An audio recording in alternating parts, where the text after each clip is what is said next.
I'm Eben Britton. And I'm Nate Jackson. And this is The Mindful Warrior. Bicycle Day. And it's about when Alfred Hoffman left his lab and took a little LSD on his way home. And he rode his bike home. And about 10 minutes into his ride, he started having a fucking insane psychedelic trip. He describes it as a terrifying experience. But the next day he woke up and he felt fucking amazing. Like he felt rejuvenated and alive and all of these things. And he was like, man, what is this shit?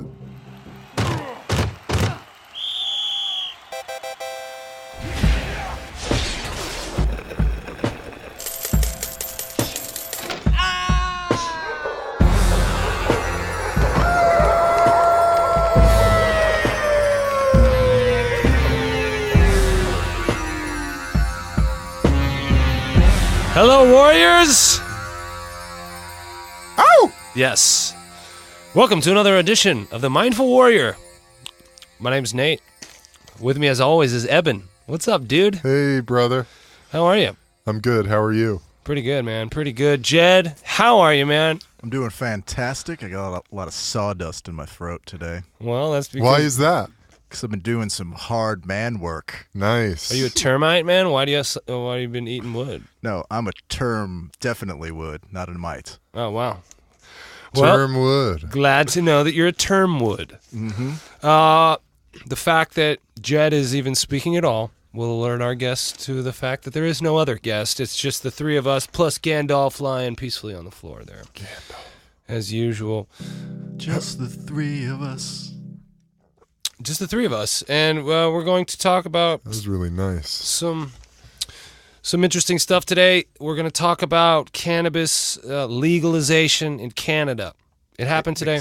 Yesterday. It's happening. It's happening. It's happening right It's now. happening. We're in the midst. By the time Yeah. this podcast drops, it'll probably be all the way through their legislature.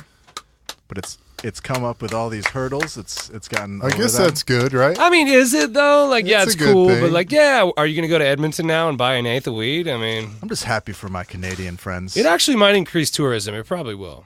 Yeah, But definitely. anyway, we're going to get into that a little later.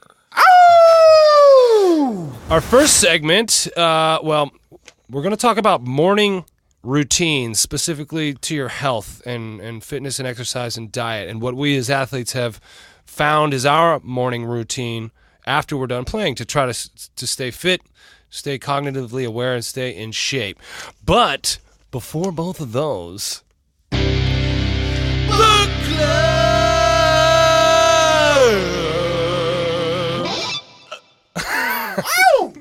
That was on the money. That was strong.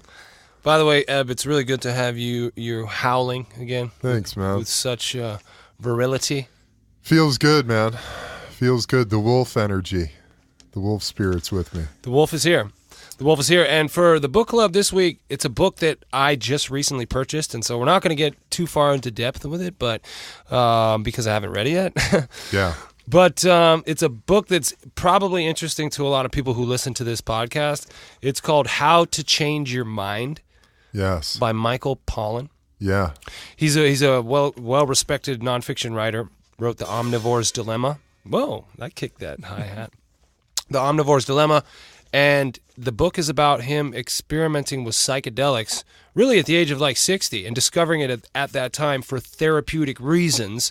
And he talks about the counterculture movement of the 1960s, which basically turned LSD into a culture war type of thing, affiliated with Flower Power and Broken Dreams and Charles Manson and shit like that. And so basically it set back the therapeutic, psychological, scientific movement of psychedelics 30, 40 years. Because these all came out of, there were like lab tests. Exactly. There were scientists making these molecules or Right. discovering these things.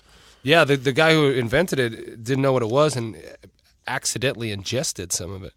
Right. And then left the lab. and was Albert like, Hoffman. Yeah. Well, this is it's like April.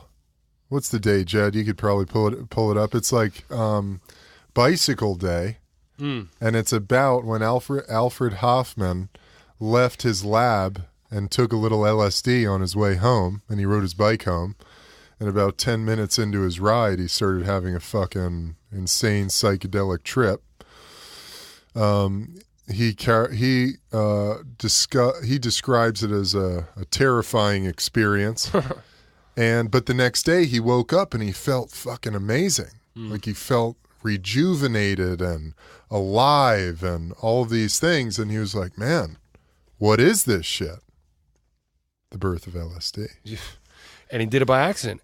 Antibiotics were also discovered by accident, where there was this culture, this petri dish that was open that had a bacteria in it, and this fungus that he accidentally had, accidentally got into the petri dish and killed all the bacteria. So all these things, some of the greatest... Just accidents. Yeah, complete accidents. Yeah, I mean, it's all out there. It's life, baby. We just got to stumble into the right accident. That's why I always keep stumbling.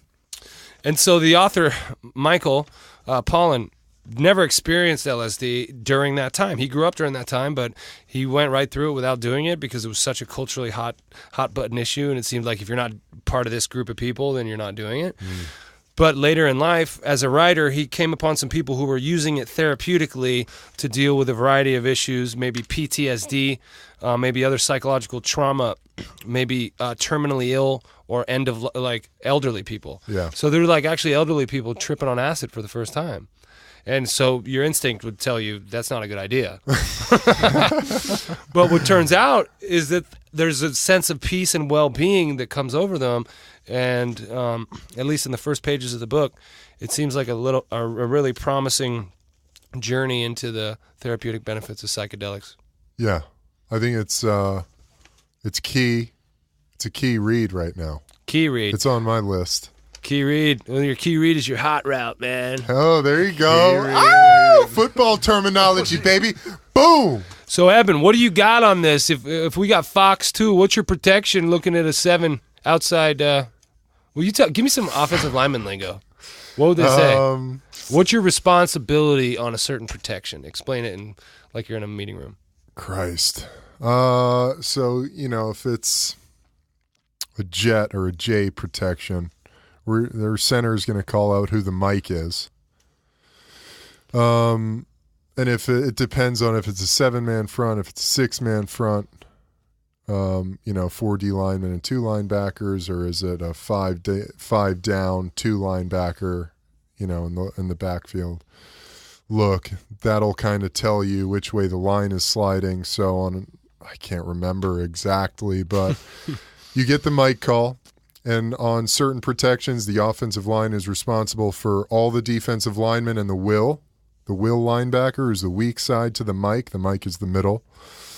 Or you've got the 4D lineman to the Sam linebacker. And that's dependent on where your tight end is. So if your tight end is to the right, you're usually going to be sliding to the left, leaving that tight end on an island with the D end. And this has been another edition of Footballese. We should do that. Footballese, because, dude, it's this weird language. Yeah. Jed was like, what are you talking about? Even though it was pretty basic, the Mike, the Will, the Sam, he doesn't know what those mean. Right. Because he's like, tackle him! Oh! And that's basically what... Yeah. Stop making fun of me, guys. Right. Mike and Will and Sam, who are these guys? I played tight end for 1 season, all right, guys? Hey, man, you told that story, and I'm not gonna lie, I was inspired. I was impressed, too. Yeah, like how the way you felt. You took me right back down there on that grass, I can feel it, too, brother. Yeah. It was great. Fuck yeah, dude. Well, It was that's why really we hard, love though. that shit. It was so, I will admit that as you're saying that, I was like, oh, dude, I remember that because tight ends, we came in and out.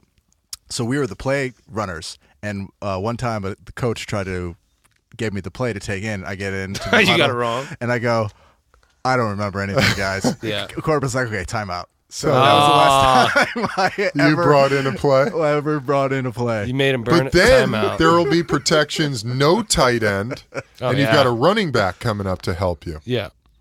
And that's Shit gets dicey. There's a lot of miscommunications happen there. Yeah. Yeah. We did. I mean, When the running back doesn't know that you're letting that guy outside guy go, yeah, and he steps inside, and that guy comes free to the yeah, quarterback. there's a lot of fuck. And then it's your ass! I mean, there were probably 100, 200 fucking protections. So much shit. Like, That's why when people say football players are stupid, they're fucking, go fuck yourself. Yeah.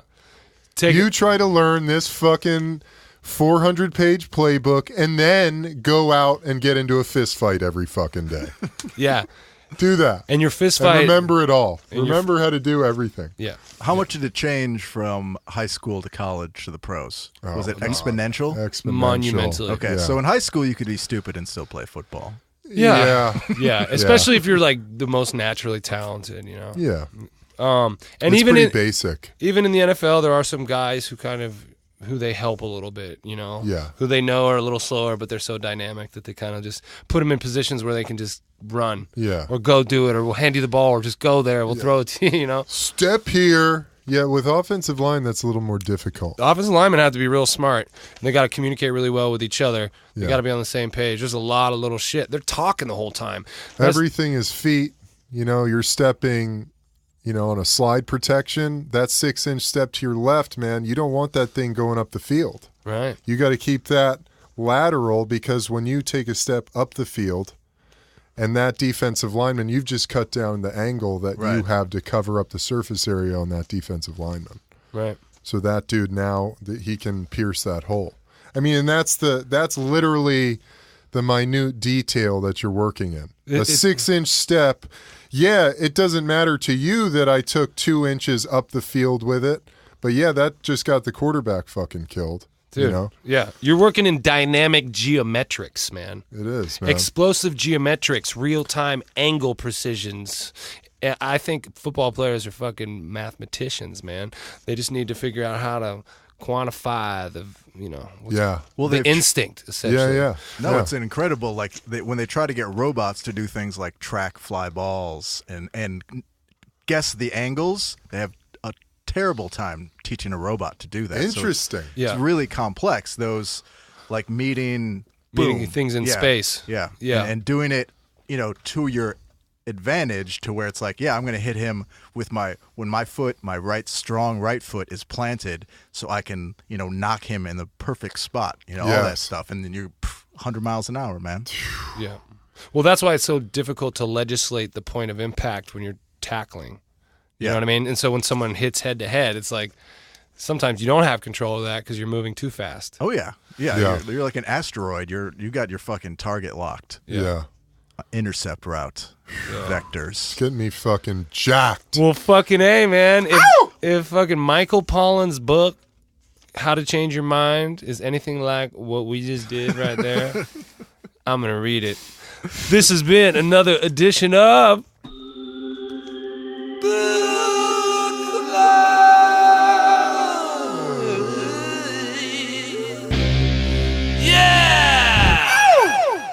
Morning routines. Who doesn't love them? Everybody's got them. Everybody has to wake up. I mean, it's crucial to my day, how I kick the day off in that first hour. It sets the tone for my entire day. So I wake up. I'm drinking a lot of water in the morning. First thing in the morning, I've got a big jar. It's about a 30-ounce jar. I'll drink a full one of those right when I wake up. Is it room temperature water or cold water? Room temp. Is there a science behind that? There is. There's some science that says cold water or eating anything cold shuts off some important thing. The pancreas, maybe? Something that is supposed to spurt out a shot of digestive enzymes and juices. Drinking cold or eating cold things actually shut down the pancreas, I think, or the gallbladder. One of those two. It's something important in releasing digestive enzymes. Yes, digestion becomes restricted and hydration is hindered. Exactly. Dude, I've been chugging like cold water before I go to bed, man, and that's when the acid reflux happens. I've been fucking contributing in my own downfall, man. Well, how would you ever know unless we talked about it here? It's true, dude. I'm Right? becoming like a fucking actual doctor, man. I do feel well informed Which is another now. point we can get to. Being your own doctor. Jar of water. So Start off jar with of water, and then I head right into a 30-minute meditation. And I'm just sitting in a chair at my dining room table, because that's just the easiest place, so I'm not waking anybody up. And I got a little app on my phone. Every morning it's something different. I might meditate on gratitude, compassion, kindness. I might just do this noting meditation where I'll just listen to my breathing, let thoughts kind of float in, not even thoughts just float through and not stay attached to them. Just kind of signify, go, oh, that's a thought. Any feeling that comes up, oh, that's a feeling. And every time I'm just coming back to the breath, going in and out. Do that for 30 minutes. At the end of that, I do a little prayer and a little, prayer. I do a little mantra for myself. I think about all my loved ones being happy and healthy. And then I'll hit some sort of stretching. I'm doing yoga, and it's very simple flow. Like I'm doing sun salutations, which are arms over your head. And all this is happening at what hour? This is happening between 6 and 7:30. During the school year, since it's summer, school's out. Yeah. Got to get my daughter to school by 8. Mm-hmm. I'm up at 6 a.m. Or a little earlier. Now, since it's the summer, I'm sleeping until 6:30. Nice. You're a loser. Yeah. What time are you going to bed? 10:30. Okay. 11 at the latest. You're clocking your 7-8 hours. That's good. I try. I'm working on getting that. So then I come out of it, another glass of water, but this time I'll do lemon, I'll do cayenne, I'll do pink Himalayan Himalayan salt. Why for the substances? Lemon in your water does a lot for your digestion. It loosens up all the gunk that's in your pipes and kind of gets that flowing. The cayenne is great for blood flow and digestion, your digestive juices, and then the sea salt for electrolytes and hydration. And then probably immediately following that, you run to the bathroom and shit. No. At what point do you shit? I might have shit right when I woke up. It might take me till after yoga. Okay. So that'll be another 30 ounces of water down the gullet. Yoga, that's 20 to 30 minutes of yoga.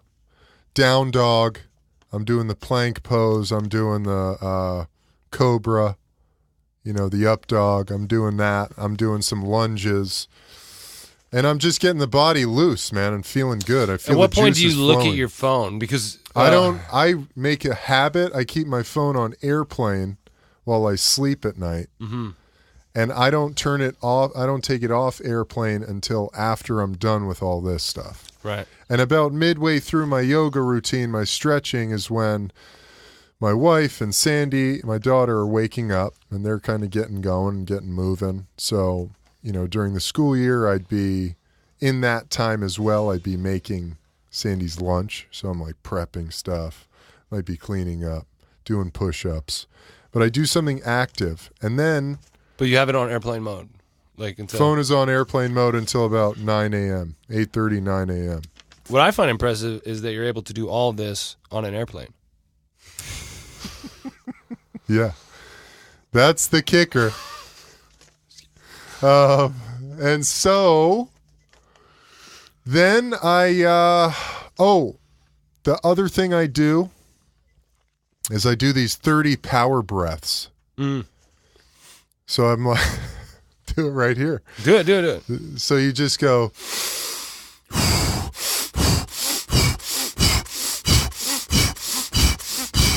Damn. 30. That gets you fucking really juiced up. I learned that from Wim Hof. He's got this whole method of alkalizing your system through your breath, and he's get high on your own supply, and he's really cool. So I do that breathing technique. That gets me even more fired up. And really all this is about, Gandy's taking my heads. All this is about just getting my brain and my body on track to have an awesome day. You know, and then I finish my yoga. I try to get a third 30-ounce jar of water in just to really clean it out, really hydrate. I get dehydrated pretty easily. And then what I've been doing lately is going on a walk around my neighborhood, like a 30, 40-minute walk. And by the time I get home, it's like 9 a.m. And somewhere in there, I've gotten Sandy to summer camp or school. Brittany may or may not have already gone to work. You know, and then the day's rolling, and then we're rolling. Nice. It's a very solid routine. Yeah. I do. Oh, and then around 8:30, 8:45, between 8:30 and 9, I'm usually getting my coffee. And I do MCT oil. I do grass-fed butter. I do some mushrooms and herbs if I have that around, like chaga or lion's mane, or I have this like adaptogen blend right now that's good. Throw that in there. It's got like ginseng and ashwagandha. So I make my own coffee. I call it the Bully Brew. And why do you call it that? Because it's a riff on the Bulletproof, and then I've got an English Bulldog, and we've Nice. got a Pit Bull, and Dude, fucking brand that shit, man. let's do it, Mindful Warrior, baby. Bully brew. Get your Bully Brew. Drink it. Or else. And then my day's rolling. About 9 a.m. I'm done. I'm into my day. And you haven't eaten anything yet. No, outside no. of your drinking and your coffee. Yeah, dude, actually today I've been on a major fucking fast. I just had those Bulletproof collagen bars a minute ago. Yeah. That was the first thing I've had to eat all day. I've just been running on a fucking Bully Brew. Yeah, the collagen. I was going to say your lips look a little more plump. Ooh, do they? Yeah, I wasn't going to say Skin's anything. looking But healthy and young and you got lip injections, man. They look great. nubile. So you ate nothing all day until that and prior to Yeah. last night? Normally, when do you actually first eat? Around noon will probably be the earliest. And you're a noon to 8 faster normally? Is your Yeah. normal habit? Yeah, noon to 8. Wow. And that's it, man. Yeah. Morning routine. Nate? Love it. Well, my morning routine is not quite as zen, I would say. My morning routine is I usually wake up. I wake up pretty early, but I wake up in an anxious state. What time? 6:30, 7:30. Okay. You know. 7:30 is the latest. Yeah, like, yeah. If anything past 7:30, I'm like, my palms are sweating, my feet, I'm like, I got to get out of here. Yeah. It's a weird feeling, you know? I know the feeling. So I got to get up and at least get moving a little bit. And I do one of two things. Typically, I either work out right off the bat or I go to write right off the bat. Yeah. Because a lot of the things that I found as a writer is that if you don't do it in the morning, it ain't gonna fucking happen. Because everything in the world is working against you writing. Yeah. It's so distracting. You get caught up in the communications of the day, and next thing you know, if you're trying to, okay, now at 3:00 I'm going to go write. Yeah. It's like you're a little too now influenced by everything that's happened to that point. You're hung on to it a little bit. If you can write first thing in the morning, you're at your freshest. That's huge. And so sometimes I get out the door and go to a coffee shop or something to write. So the diet right off the bat is not as clean. I need to eat breakfast myself, like especially to keep on weight and stuff because I want to. So I usually eat a decent breakfast. Okay. And if I work out, I wait till afterwards. I get a little smoothie from Equinox after working out, and then I go home and have a breakfast. Oh, okay. Like today, today I woke up early and I had some yogurt before I went to work out, just for my, probiotics for my gut, because I'm on antibiotics right now, taking care of the H. pylori bacteria that's infested my life for multiple years and is now on its death rattle. I'm stoked for you, dude. Yeah. You got the probiotics, the antibiotics. You look good. Fighting it out. Well, You look really good. Well, I feel a lot better. My body's kind of holding water and weight now a little bit. Like I can feel that happening. So anyway, so I had the yogurt. Then I went and worked out, and then I had a smoothie, And then I came back and made myself ground turkey, 4 eggs, Ooh, and an avocado. that's my kind of breakfast, baby. Yeah, and then I was like, boom, motherfucker. Boom. And then after that, I felt good. Then I went and did some work, and so that kind of gets me like the work. I do like the workout first because it gets me like I feel like accomplished, and now I can go work on something. Yeah, you know. For sure. But the writing in the morning also has its virtues because your mind is pure and untouched. You know? And if you can stay away from your phone too, for as long as possible. I'm trying to work up the strength to go write and leave my phone behind. Ooh, yeah. It's like, oh shit. I don't know, bro. I mean, that's what we've come to where it's like that's an unthinkable thing. Like, what if something were to happen? Yeah. But what would happen that someone calling you on the cell would be like, you gotta be here, but you're not. You know, I don't know, man. We have this fucking gnarly dependence on this. It's interesting. It's like this fear. It's this fear mongering thing. Yeah. That we love in America. Like It's everything terrible. is like, you know, don't do that because this'll happen. Oh yeah. Worst case scenario can happen. Yeah. And if it does, we'll be sure to report it to you on the nightly news so you can never sleep again. Fuck. Oh, dude, it hits home with me because when you mentioned this topic, I was thinking about Morning routines? The morning routines. The worst thing about my morning routine right now is reading the news in the morning. Oh, yeah. Fuck And- that, dude. and Don't read the news. I know. I need to stop. And I realized I was like, this is this is going to sound hilarious, but I was like, this is because of 9/11. Because when it happened, I woke up in the morning and I had my radio was my alarm. So boom, Howard Stern pops on the radio. Wow. And he's just like, what the fuck? These dirty, who are these fucking animals? I know this is real. I'm like, what the hell's going on? Turn on the news. Terrible day. Wow. And then for that whole week, I was just like glued to the news because I was like, I need answers. I need Yeah. answers. What's going on? Oh yeah. And that's been, Interesting. I feel like that habit has just stayed with me where it's just like, Wow. I have to know if something terrible has Happened the night before. Wow, dude. Yeah, or it's already happened because, we wake up late here on the West Coast. Right. So getting, up at 9 in the morning, 8 in the morning, it's like things are already going down. Yeah, shit's happening. And every once in a while you wake up, it's bad news, but for you, it's good news because it scratches that itch, right? It rewards Yeah, that it's like- behavior. Yeah, exactly. It means that It's like Anderson Cooper. He's like, there's a school shooting. Tell me more. They're like, how many did? No. You know, he's like, I don't know. I mean, they're fucking pumped about it. No. It's content for them. We're going to attend every... I mean, there's a really sick thing there. it does reward. It does. There is some kind of weird, morbid reward as an observer that you get when something happens like that. You're just like, oh, there's something serious going on. in We're the obsessed with tragedy in this country. world. Oh yeah. And we will zoom in on every drop of blood and talk about every little whoever who lost their whatever from this. But let's horrible- not think about it. Let's just go buy shit and try new diets and try new fashions and buy things and smoke weed and drink more alcohol and let's do all that stuff and not think about it. Well, Yeah, it's such a weird. all right. It's a very weird. That's our behavioral system. It's like it's terrible, but don't think about it too hard. Just get that Look at emotional. this thing you could have. Get that emotional feeling going, and then don't It's you want to buy okay. something to make you feel better? yeah. okay. And it's Look- coming through okay. the same tube. Right. Look back at that The screen. things that are Take telling another you look at that screen, Nate. can't take your eyes off it, right? It's got Yeah. a new pair of shoes for you, baby. But we'll soothe you. I know it's terrible, but come here. Let me give you a hug. There's a new phone out there waiting for you. There's a new gadget. There's a new... We are live at the scene of the worst school shooting in the history of the planet. We can't, dude. We'll we be can't back after this. making fucking light of that stuff, though. We're not making light of it.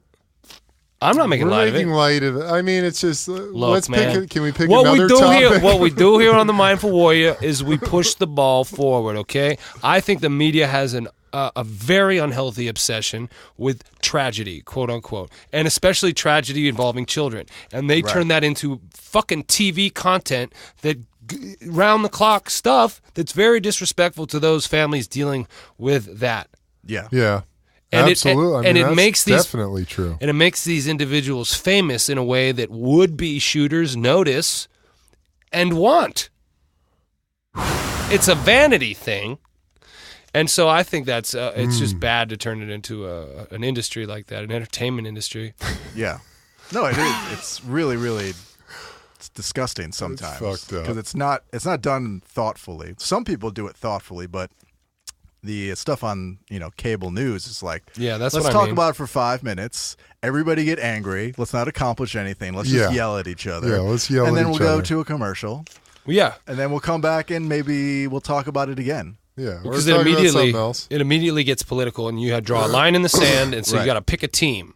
Yeah. You know what I mean? And it's all bad. What do you do in your workout? I like to do total body stuff. I like Yeah. to be strong all around. Yeah. And I like to lift upper body. It's really fun. Yeah, that's You know, fun. I like to get the pump. Yeah. Lately, I've been cutting, try to increase the weight and decrease the reps. You've got to have some good. Yes, I've been doing that too. I But wanna you've get got- a little what I was gonna stronger. say is you've got to have some pretty sweet equipment at that Equinox. Oh, yeah, it's great. It's state of the art. Well, I mean, Equinox is a nice gym. Amen, brother. You know what I mean? I tried to go to LA Fitness for a while. That dump. It's not a dump. It's just the weights aren't as clean. Like, it's not as I clean. mean, it's not great. But That's I do where like- I work out. Well, there's one in Playa del Rey that is a pretty nice one. The inside is a whatever, but they have a pool and a basketball court. Oh, nice. And it's only $20 a month. Yeah, So I still have actually memberships to both. nice. I So go. you've been going heavier. Fucking rich man's hill over here. Yeah, well, Equinox is expensive as fuck. I'm but at Fitness is LA. cheap. I'm at LA Fit, y'all. Yeah, $20 a month. there you go. Hell yeah. So you've been increasing the weight, Increasing the weight, trying to put on a little weight. decreasing the reps. Yeah, decreasing the reps. I like that. Trying to eat, in a way that's a little more beneficial towards that, growing muscle and Yeah. just kind of feeling strong. Yeah. Because I lost some weight for a while, going on the no sugar, trying to figure out what was going on in my gut. Mm-hmm. It was like I couldn't keep weight on. I was fucking lifting hard. Nothing was coming of it. Interesting. It was weird, Yeah. man. It was Yeah. like, and now that I realized it was the H. pylori, that Yeah. had weight loss is part of it. So it made a lot of sense that I couldn't add any muscle when I was trying. I mean, it probably affects your nutrient absorption. Yeah, it does. Yeah. Yeah, exactly. Well, I love your breakfast. Yeah. And for me, that was really organic, going to not eating any breakfast. I found myself, I was just like force feeding myself breakfast all the time. And I'm like, why am I doing this? I'm not hungry when I wake up. Right. But because of that football instinct, like I have to be 320 pounds, I have to be massive. Right. I was just constantly force feeding myself to keep that weight on. At least psychologically, I thought that's what I had to do. Do football players get eating disorders? Yeah, I bet. Do they? They don't. There's nothing. I like, did. Yeah. Yeah, yeah. I There's mean, some I was offensive fucking- linemen who are too big, and the coach is always like riding him to lose weight. He's supposed to be under a target weight, and you can get fined per pound per day that you're overweight during training camp. We had guys that were all getting the time. fined like that. So Yeah. I imagine pressure like that. They'd show up in the cafeteria with like 3 pieces of broccoli and a chicken breast. Yeah, Man, coach says I got to lose 30 pounds. yeah. Like, Good dude, luck. it's August, bro. Yeah, you're fucked. But yeah, that happens. Oh, but I was reading this thing. Jordan Peterson. Yes. So interesting book. And one of his things in his practice, people who had anxiety and depression, he would encourage them to eat fatty breakfasts, Yeah. protein and fat, and not Yeah. like carbs and sugar and stuff, Yeah. because the way that it metabolizes in the Yes. bloodstream, it would spike and send Yeah. you off. Your insulin. Yeah. Yeah. And Sends you into a depression. right. Yeah. So it's interesting that what you eat right off the bat is going to really affect your mood. Yeah. Well, especially for us, man. I've been saying this for a while. Guys who, former football players who have had a significant amount of brain trauma, concussions, hits to the head, all that shit. This diet is crucial, a high-fat diet. And that's, my whole morning practice, everything I do during my day, everything I'm consuming is about how can I feed my brain the best, I'm that sensitive, If I ate fucking a stack of pancakes in the morning, I would be miserable and worthless. The rest of the The day? rest of the day. Well, Unless it was after a tough deadlift day or a heavy leg day. do you like pancakes? Man, I do. I like sweet stuff. Yeah. I love cookies, cakes. You know, it's a weakness for me. So I do my best, but the high fat diet really keeps those cravings at bay. Yeah. Anyway, well, no, whatever, it's really cool. Whatever your morning routine is out there, refine it. You know, always work on, like, pay attention to how you're feeling and stuff. Some of the things that I've been learning just by paying attention, those sensations you're having are real. That's your body talking to you. And so sometimes when you're looking at the phone and you're doing all these things outside of that reality, you ignore what's coming from inside. So turn your ear inward and down and listen to your gut. Listen to your body and how it absorbs what you're putting into it. Well said, dude. Make Thanks. a better morning routine. And it's good. It's a good place actually for people who don't have a strong routine life. It's a good place to start. Yeah. Because it's like, get yourself a solid jumping off point every day. Yep. Who was it? Thomas Jefferson? Abraham Lincoln? You set the tone of your day in the first hour of waking up. He said it's out there, guys. It's been said. I like it. I believe it. It's true. I think it was the best part of waking up is Folgers in your cup. Oh, that's it. That's the quote. Yeah.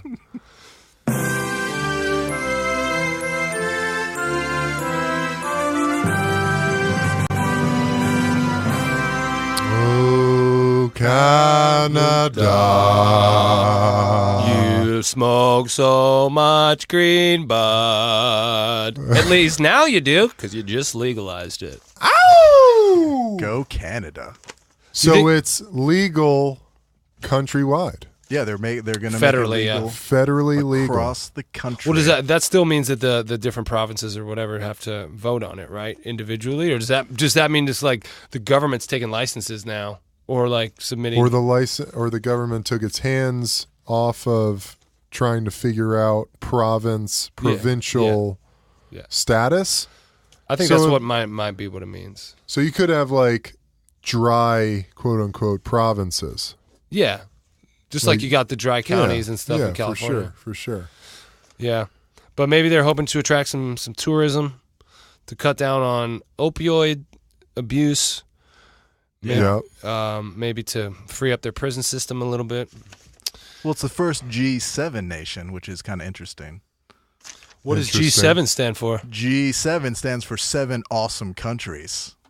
That Which are- we've Is that the sort gl- of is that the- alienated ourselves from. The Global 7 or something? Yeah, the Global 7, which, let's see, Germany, France, Japan. China?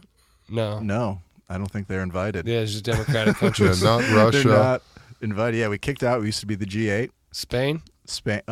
England, for sure. Yes, England. Yep. So, basically large economies, democratic World powers. countries. Yeah, democratics. Places with a lot of McDonald's. Yeah. Yeah. Consumerism. Right. Capitalist. Money is God. Yeah, so they will be transferring all the rules to the province and territories. So they're going to say you guys can do what you want there. But yeah, it's happening, man. It's great. So it's a good thing. yeah. And I think- Hopefully that means it's totally, what's going to happen to, well, they probably don't have the mass incarceration levels that Right. we do. But I'm sure there are some people sitting in prison for a joint or two in Canada somewhere. Oh, yeah. Who And then, should be and then let out. the way it's dealt with on the border will be very interesting because and this happens in states as well who have legal cannabis. The states that border them get all mad because Yeah. everybody grows it over there and brings it over here and sells it. Yeah. And I'm sure they're going to be trying to do that at the Canadian border to some extent for the northern states and American counties that can't get weed. But the Canadian border people don't fuck around. Yeah. I doubt they'll be sending weed here because we still have so much, from all of our west coast, between Oregon, Washington, and California. Yeah. It's like Yeah, but what about on the other side of the Minnesota. I think Minnesota is going to. They'll be decriminalizing it soon. Okay. eh? Yeah. That'd be great. They just stopped low-level arrests for marijuana in Minneapolis, I believe. That's good. That's big time. Yeah, and Minnesota's fairly a liberal state, large cities. So it's getting commercialized. Mm-hmm. And so what are the risks implications? There? Yeah, and what is that going to do to the plant we love? One of the things we were discussing earlier is that here in LA and where it's legal now, and you go to these cannabis cups, and the way that the cannabis industry brands the plant is that you should be smoking weed all day. Right. For every occasion. We've got a weed for getting up, going down, and everything in between. Getting up, being up, staying up. Yeah. I mean, taking a test, getting your dick hard. Oh, yeah. Taking a nap. Yeah. Having lunch. Going to a piano recital. Here's the strain for Going you. to the DMV to get your driver's license. Here's the strain for you. This one's like your morning coffee. No, it's not. It's not. And so they tell you this will make you really focused and make you alert. And right. More like it'll make you panicked and think you're about to die in this weird social situation you just put yourself in. Super high. Where your sober mind is needed. Well, that's why with all this recreational shit, people have to have a firm understanding of dosing, and that's why it's so imperative that you can't get an edible that's more than 10 milligrams of THC. Right. Because you'll lose your fucking mind Yeah. if you take any more than that. Yeah.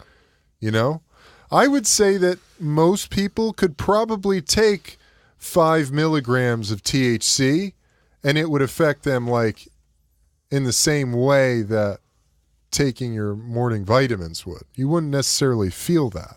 Right. It might do something positive for you. Yeah, depending on your genes and your genetics and how you interact with it, it might spin you into a fucking anxiety attack. Yeah. Well, that's actually part of my occasional morning routine is just a tiny, tiny bit of pot cookie or cannabis cookie. Something like 3 milligrams, 2 milligrams maybe. Yeah.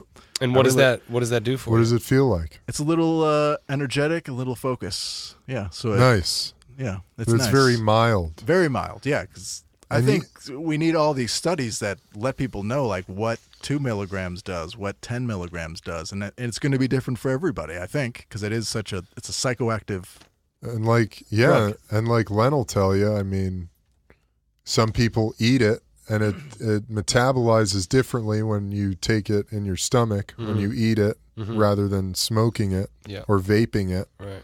Metabolizes differently, does different things. Some people can't really handle that at all.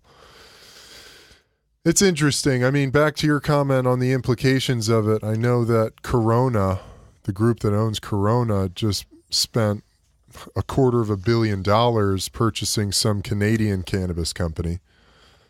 And God knows what that means. I mean, that's huge. That's really big business coming into the fold. And that's already happening here.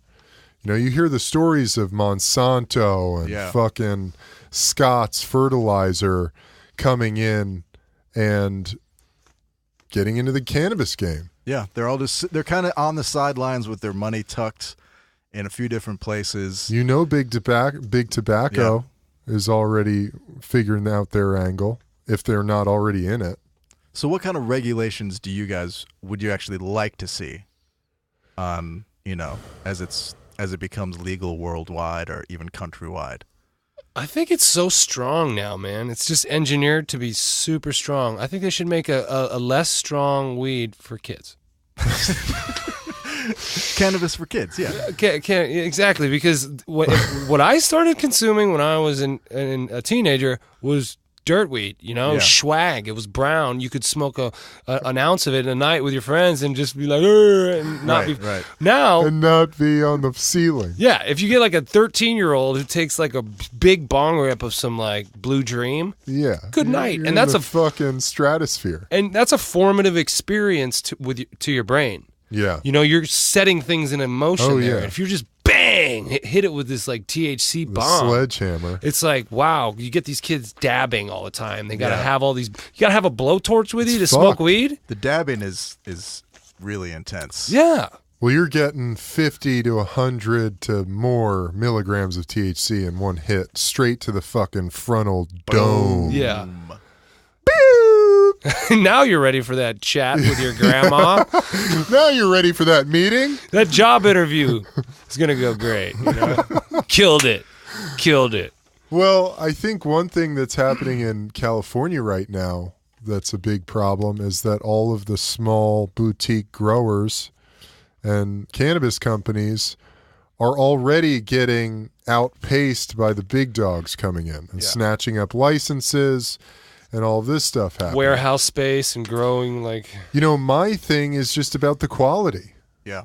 This shit's got to be really high quality. We can't fucking take this thing back another few decades by now starting to mass produce it with fucking pesticides and, genetically modified fucking fertilizers and all kinds of shit. That's going to just fuck it up. Yeah. I think quality control is probably my biggest worry, because that's my biggest thing. Things became more recreational and medicinal here. It's like you go into a shop and it's like people are talking to you and they're saying stuff and it's like, I know you're full of shit. Yeah. And you're giving me this strain which is it's got a weird made up name of a hybrid and something else, and it's like I don't know what it means anymore. Yeah. That you cross something with something else, like, because I don't even know where you got those strains to begin with, and I just got it doesn't feel right compared to what you're telling me this is going to do for me. Yeah. And you have a tattoo of a leopard running across your face and both of your eyelids are pierced.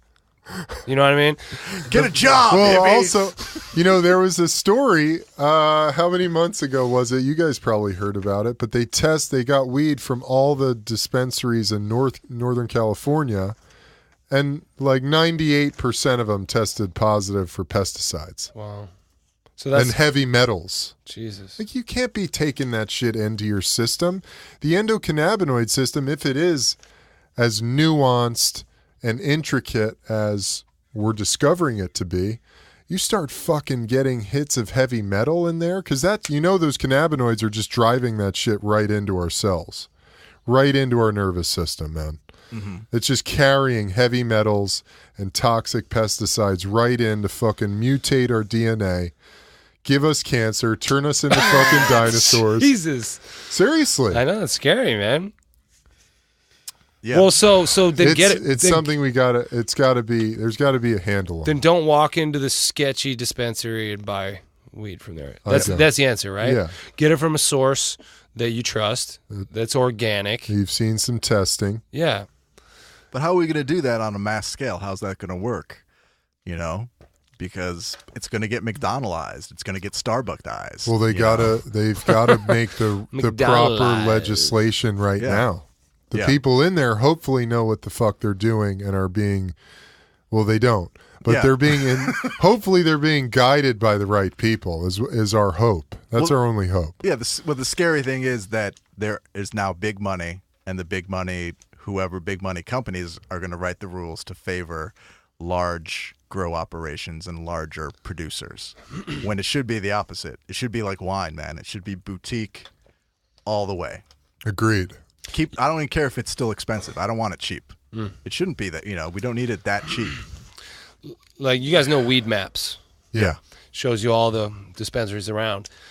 They are or were being sued by LA or LA County or whatever, right? Because they were advertising a bunch of dispensaries that weren't even licensed, right? And when they went in and like dug into it deeper, like 9 out of the 10 dispensaries they're advertising on there didn't have the proper licensing, and so they were being sued, Weed Maps, and so they were fighting it, saying, "Look, we're not, blah blah blah blah blah." Yeah. But there's so many illegitimate dispensaries and people selling out there, it's hard to know that these are licensed actual shops that are abiding by all the rules that they set for them. Yeah. And so I guess it's going to have some like seal, like the restaurant thing has the A and the B and the C. USDA, FDA, somebody's got to be there to. They got 4 leaves. Yeah. Like, the FDA needs some help. I mean, that's. And it sucks because we know how terrible they already are about the science of it. Yeah. Yeah. Well, so this sucks, man. Canada, you suck, Canada. Nah. Well, Canada, good for you guys. Hopefully it works out. Justin Trudeau, the Prime Minister or President of Canada or whatever you call him. Prime Minister. All right. Look, he's got a little competition going on with Donald Trump right now. You know, there are a little war of the words in the media. Mm-hmm. There was that summit, I think, that they had in Canada. Trump got back home and pulled out of it. Right. Pulled out. He pulled out, like he did always the does. old Trumpy. Yeah. Well, not always, right? Yeah, I guess not. But Trump, coincidentally, also seems to favor the cannabis. Yes. And I think that having a president who says yes to it, like in a way that Trump does. Yes, I would support that. You know, okay, let's go then. That's all you need. Yeah, I mean, it rings false because of, you know, the attorney general is basically now, you know, cracking down on it. So, well, Donald Trump doesn't like his attorney general. I don't get it. And he's fired other people. Yeah. Why don't you fire the fucking guy then? He will eventually, or maybe he just like plays with him, like, you know. Jeff, come here, sit on my lap. Yeah. It's funny. he is pretty small, Jeff Sessions. I bet I would pay to see that. Jeff Sessions sitting on Santa's lap. Well, he's never smoked weed before, Well, you know, and so he strap on your seatbelt, Jed, because that's coming down the pipe, baby. Donnie Trump's going to get behind it. He's going to use it as a political move. He'll probably, you know, Right before his next election. right before the next election, it'll get him elected. Because there are Jesus H. Christ. 15 million stoners out there who would definitely be like, "Yeah, Donald, Yeah. I'm going to the polls." But who knows? But there's a lot of rumblings on the Democratic side who are also saying the same things. A lot of potential contenders. Right, exactly. It's funny how yeah. everybody's coming out of the woodwork at the same time. Yeah. You've got the guy from Jersey. It's Cory Gardner, You've got Boehner. Boehner. You've got Boner. You've got Chuck Mitch Schumer, McConnell, Chuck Schumer. I mean, these are all the major people in the party. But Yeah, Mitch McConnell dude. just wants hemp. He's Which would be big. I mean, that would be good too. You know, there's a lot. Yeah. Well, because his state is Kentucky. It's the old Kentucky staple, hemp. Yeah.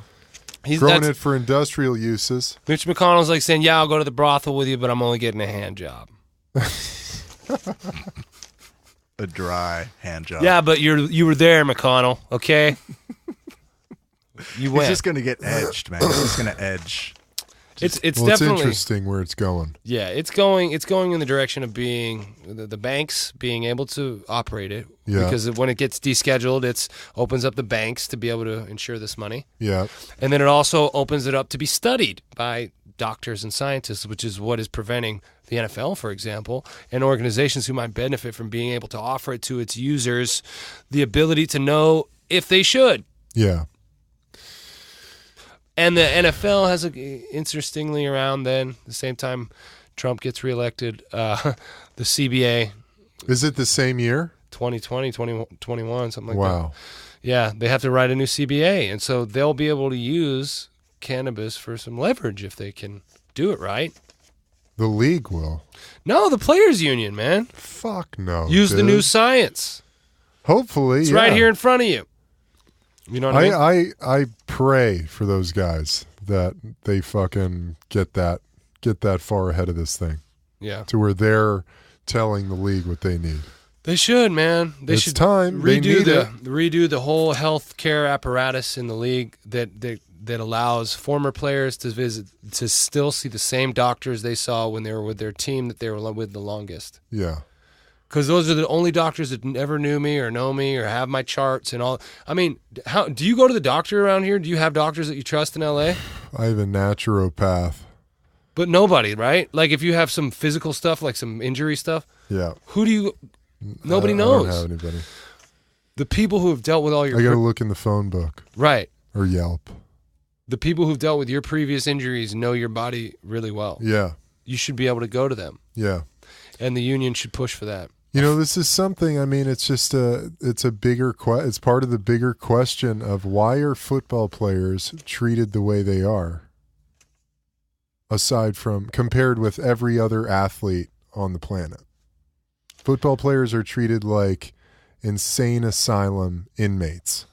They're more interchangeable. They're easy. They're more about swapping in and out. They're There's more more about of the them. piece. Yeah, there's But more. Of them. and yeah, definitely, and everything is, we're always sequestered. You know, we're always kept in a place that's like disconnected from the rest of society.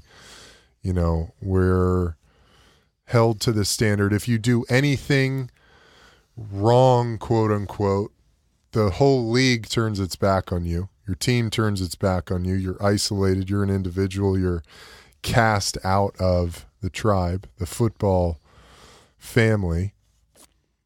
It's just interesting. Like, no other athletes are really put through the same institutionalization that football players are. Would you agree, Nate? 100%. Yeah. I think because football is the biggest lie unto the body.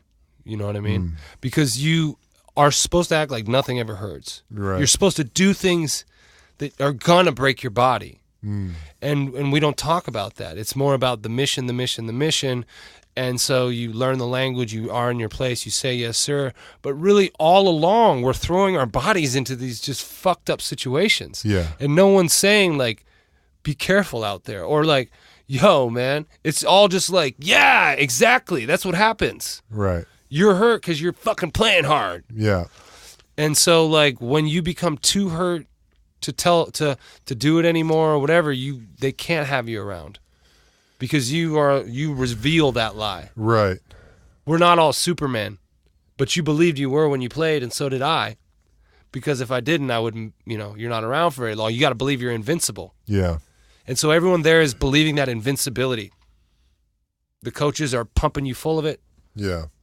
They really think that if they were out there right now, they'd be fucking doing it too.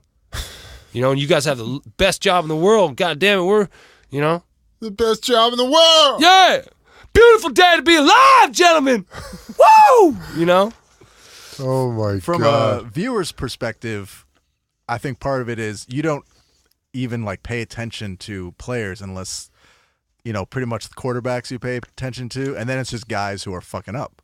Otherwise, you don't really pay attention to the linemen unless you're a super fan. The Will and the Sam linebacker. No. Where's the tight end going on this protection? I don't know. Yeah, exactly. Is he going to catch a pass? Look at Tom Brady. Yeah. What's the ball? Fly to the air. Touchdown. throwing the Gronk. Yeah.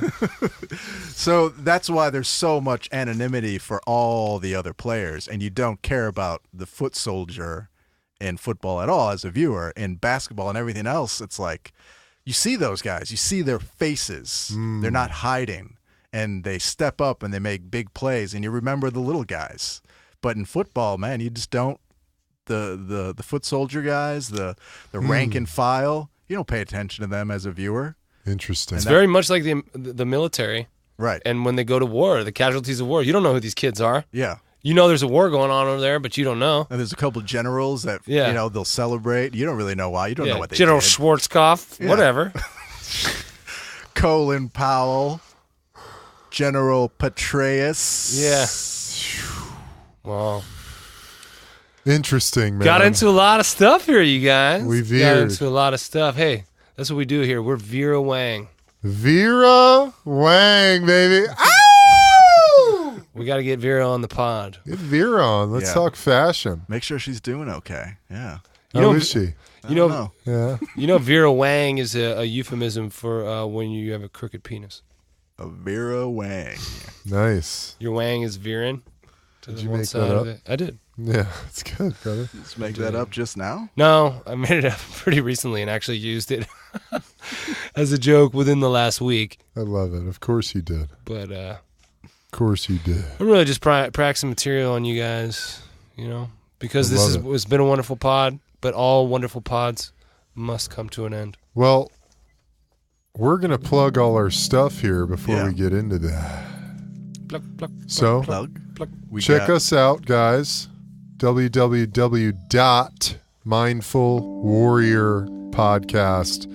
www.mindfulwarriorpodcast.com. We've got our Instagram at Mindful Warrior Podcast. We have got Twitter at Mindful Pod. We try to post a lot of interesting articles that sometimes we talk about. Stuff that's yeah. pertinent to the Mindful Warrior message. Yeah, so it's a good feed. It's a news feed if you follow us on Twitter. Subscribe on iTunes, Spotify, Stitcher, TuneIn, Anywhere you find your podcast, really, except for SoundCloud, because that's a fucking different thing. And we love you guys. Yeah, don't forget to rate us. We got about 20 ratings. Yes, right now. I 20 saw reviews. that. We've got 20 fucking ratings. Keep them coming, guys. Keep them coming. Very Tell your friends. helpful. We love it. Thank you very much. Everybody did a really good job on the pod. Said everybody did a really good job on the pod. That chord progression's really throwing me, Jed.